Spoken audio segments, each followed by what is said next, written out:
Hello and welcome to Comic Solving Problems. I'm Stephen Allen. And I'm Eric McElroy. Hello. Hello. Welcome along. And calm down. Don't press it. You know the thing that they have to do on the BBC where they say, like, this is a pre-recorded thing. Don't text, as it may cost you money. Whatever you do, don't text. For two reasons. One, this is a pre-recorded episode. Two, you should not have our phone numbers. Yep. That is, unless I've pressed the wrong button and they're on screen. No. Yeah. No. We love you, but not that much. So this is Comic Solving Problems, the bi-weekly comedy show where two comedians solve the problems by looking at the news, apart from this one. Yep. We're not here right now. We are not. No, I'm off doing a crime because this is technically an alibi. Except when you say it like that. You shouldn't have said that. Oh, nuts. Okay. I better call me and tell me that I shouldn't actually do a crime. Sorry. What's your phone number? It's 073. So yeah, pre-recorded fun times. But the reason it's pre-recorded, we cross over to Mr. Erich McElroy to find out more. Yes, I'm sad to report, after nearly a year of doing this show, we're in season 3, this is the last one that you will see of me quarantined or locked down in this particular office space, because we are moving house as this is being broadcast. So we didn't have enough. Basically, my wife would have killed me if I said we were doing a show tonight. So I was like, yeah, I'm taking Thursday off. She's like, yeah. So we're in between houses, and we should be back fully running with a brand new office, brand new studio space on Tuesday, which may still be boxes. It depends on how much I get my ass in gear to get everything unpacked. But yeah, we are changing location, and we're leaving the country, and I'm not allowed to disclose where I'll be. Fair enough. I think boxes could be actually quite a nice aesthetic. Because we boxes all spend around. a lot of time thinking about the look going on here. I got the beer sign on. Yeah. I got my Boy Scouts, Cub Scouts thing hanging up there. Yeah. You can't see anymore because we changed the camera. Still got my books over there. See, all displayed. Some of the clips that we post on social media to plug the comedy bits that we do, they've had comments where people have said, I'm just obsessed with whatever that thing is on the door, because they don't get the context of what it is. They just, I don't know, it looks like little mini lederhosen that you've got hanging up there. I described it in one comment section as, it's probably Eric's nightmare catcher, because there's been a lot of those. It's from when I was 8 years old, and I was a Cub Scout, and I got a badge. And it's supposed to be full of badges. I didn't quite achieve much. It's still time. Still time. That's what you should have done with your lockdown. People have learned languages, learned how to bake bread. You could have been like, finally finish the Scout badge thing. It's not even Boy Scouts. It's Cub Scouts. So I didn't even get to Boy Scouts. I don't know. Did I do Boy Scouts? Oh, I can't remember. So long ago. But yes, so we're moving house. Not very far. We're staying in the same part of London because the kids are in school here, but our landlord wants the house back. So whatevs. I mean, it's a bizarre thing to be moving house during a lockdown. It has been a right pain in the ass, let me tell you. So because we were concerned, like, if we got sick and had to not leave the house legally, our lease is ending, our new lease is starting, what do we do? And we asked the estate agent, and she went, I don't know. She was really helpful. You probably just have to make sure you... my theory would be, don't fall between two stools. Either you're healthy enough to move out, or if you get ill, just go in hospital for a while. And that way they can have the house back. That's true. Yeah, and the thing is, the landlord's keen to take the house back, but would she really want to if we'd all just had COVID? There's going to be a lot of cleaning in there, yeah. A lot of cleaning. So yeah, it's been the move has been postponed 3 times because of lockdown. So we were like, lockdown 3, yeah, we're not moving. But it's just time. It's time. And so I'm excited. Let's get a new office and a new studio space. So that'll be pretty cool. And it feels like a really far-fetched reason to leave the house. Like, you're just so sick of being in the same place. You're still allowed to move house. Right, let's do it. Pack up, just so we can get out of this room for once. That's what it is. I made up the landlady making us move and spending thousands of pounds that we have not earned over the last year just to get out of the house. Because it is one of the legal reasons why you can leave. And I cannot stand going on another fucking walk. Given a choice between exercise or move house, I don't blame you. Makes a lot of Moving sense. house. Speaking of that, if you could help fund Erich's transition into a new property, the Ko-fi link is down the bottom. Any money you chuck in that pot would be very much appreciated. Because also you're going to redo the studio area. You know, there's a bit more kit going in there. At some point, there might be some more kit I get to do. Probably not. I'm still prioritising my purchase of food over anything else, various reasons. But we'll get there. It'll be absolutely fine. Yeah. Of course, you could always. You could buy the book, but I've moved it too far away. I can't reach it with the headphone. Steve's got a book on Amazon. Steve and Alan. What's the name of the book, Steve? Lasted another year despite a pandemic. There you go. He's going to try and reach it. He's not going to last an episode without. Anyway, but yeah, you can donate for whatever reason. If you want us to come back live, you could donate. If you don't want us to come back live, you could donate.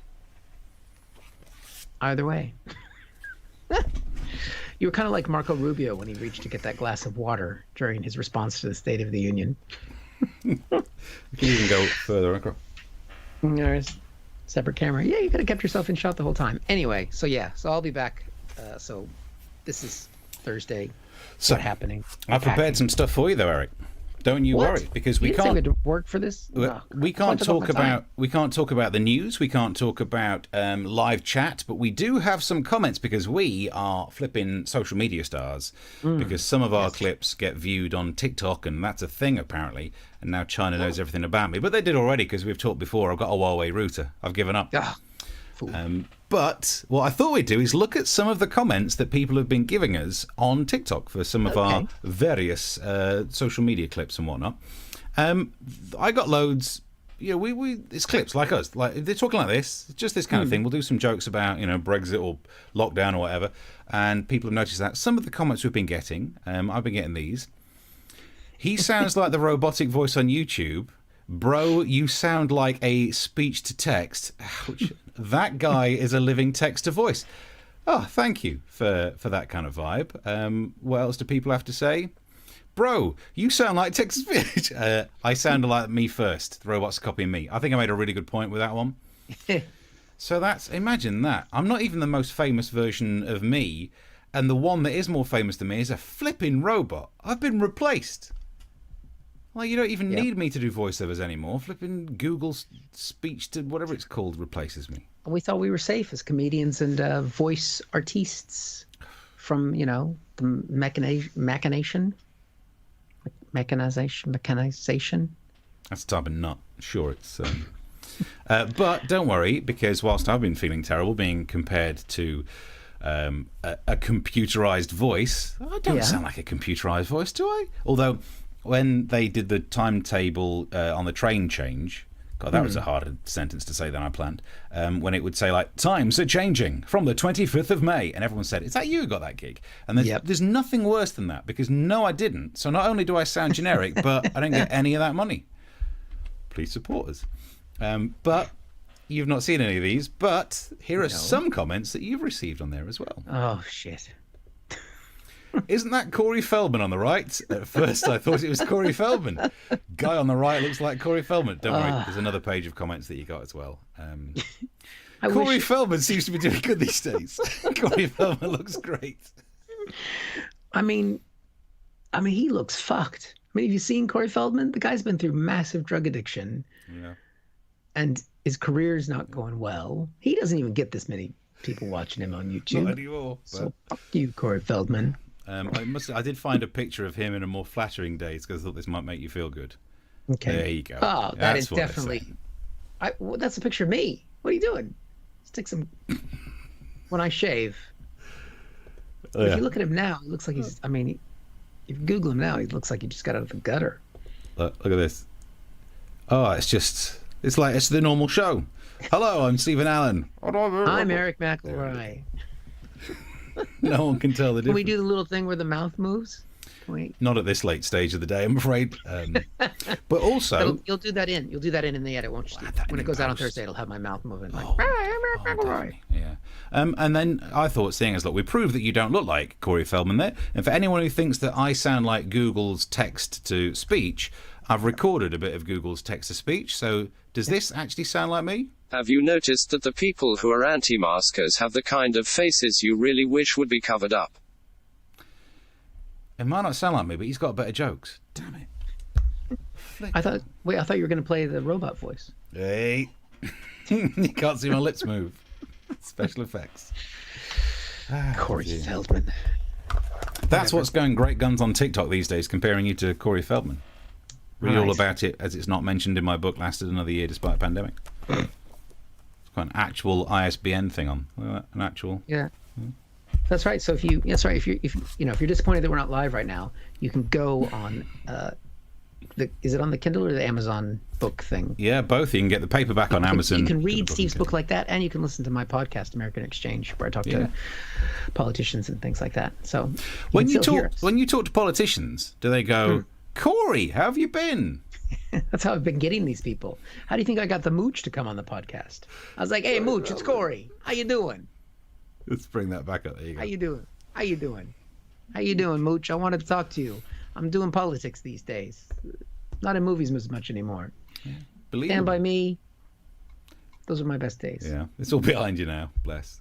All behind me now. So it is difficult to try and talk about newsy stuff on a pre-recorded show. Is there any news that you think that we could be talking about if we were live right now? Well, this could have been a big one, considering it is allegedly the day after Biden is sworn as president and Trump is finally out of office. But we don't really know what's going to happen, because when we move house, my broadband gets turned off some point on Wednesday. So I won't know how things have gone, because, I mean, they've had more army troops in the Washington, D.C. after the insurrection than are in Afghanistan, Syria, and Iraq combined, American troops. They've been going through the National Guard who are there to make sure there aren't any insurrectionists have infiltrated the National Guard. So things could go really badly on Wednesday, and I've got no idea what's happened. So I'm going to sleep when we're recording this feeling pretty good about what's coming. Yeah, now I'm really worried that whilst this is going out, I'm going to be sat there thinking, oh, that is inappropriate to broadcast that after all the riots. So let's not talk about the Queen. You reckon that's going to happen? Is that what it's going to be? It's going to all kick off. I'm talking about the band. Good stuff.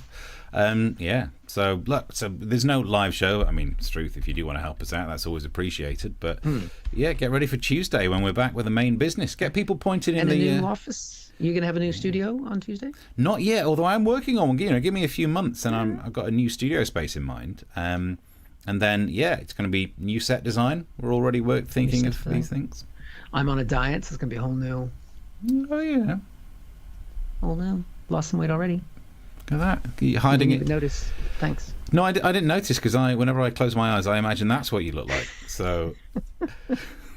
I mean, we do have a square jawline. You can see. I can see it.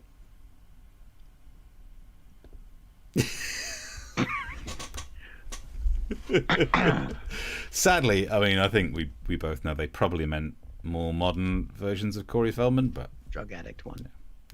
Yeah. It's a look. I can dream. Yeah. To be able to afford those kind of drugs, and if you'd like us to be able to afford that, please chuck money in the pot. Yeah, but even if you can't chuck money in the pot, subscribe to the channel. Watch our old clips that are on there. Not old, but just previous. And catch us live every Tuesday and Thursday normally. Sounds good to me. So yeah, get yourself enjoying whatever you get up to. Hopefully you survive the American riots. And Tuesday, 9 o'clock. See you there.